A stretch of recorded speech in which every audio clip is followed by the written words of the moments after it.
have to include everyone. Just put them down, Dad. It's going to distract me too much.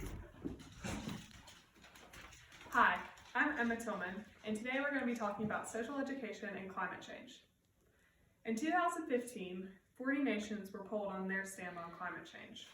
Of those 40 nations, an underwhelming 54% said that climate change was a large problem. That number is underwhelming because those 40 are only 40 of the 196 countries. The same 40 were polled on their carbon emissions per capita. Those with the largest carbon emissions were the ones that were less concerned.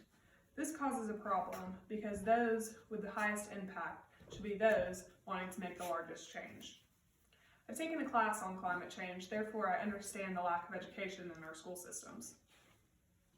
Today I'm here to convince you that social education will have a larger impact than government ties and political influence.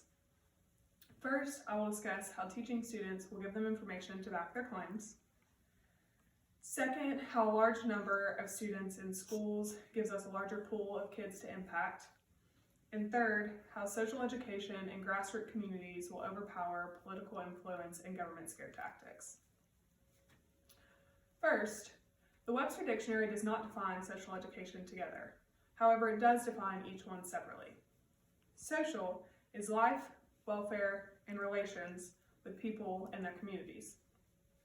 Education is acquiring knowledge to make sound conclusions. These relate directly to climate change because often skeptics are those without enough knowledge to come to an accurate conclusion. This image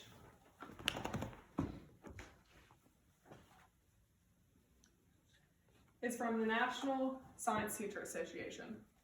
When asked, have you faced skepticism about climate change and climate change education from students? Over 80% of them said yes. Only 54% of that came from parents, and less than 30% came from administrations.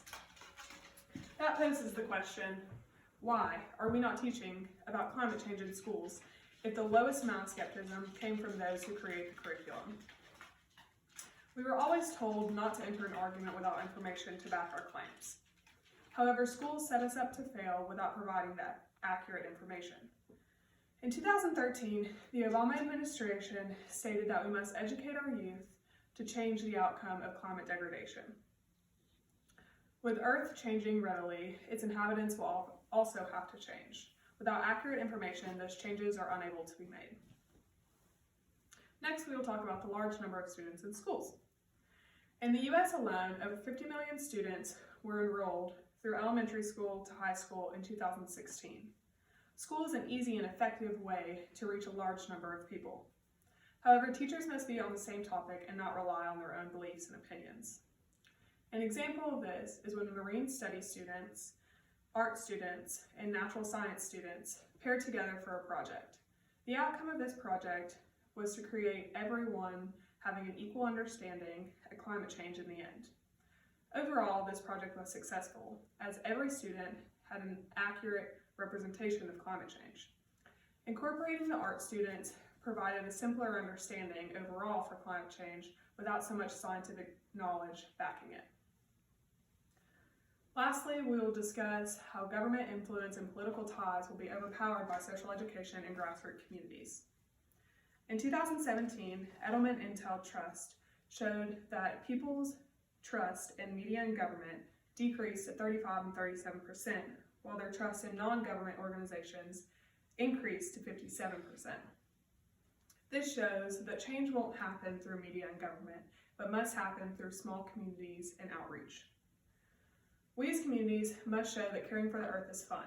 This can be done through group outreach programs, green space, and community learning environments. This also will create a better government in the future because the only way to change the future is to change the present. Finally, what we have discussed today is the large number of students in schools, how teaching students will give them information to back their claims, and how grassroots communities and social education will overpower government influence. Everyone agrees that climate change is a thing. However, the reason for climate change is the debate. I'm not asking you to lean one way or another. I'm just asking you to give your students and children a fair chance. By giving them a fighting chance, you're providing them with the information they deserve and they need.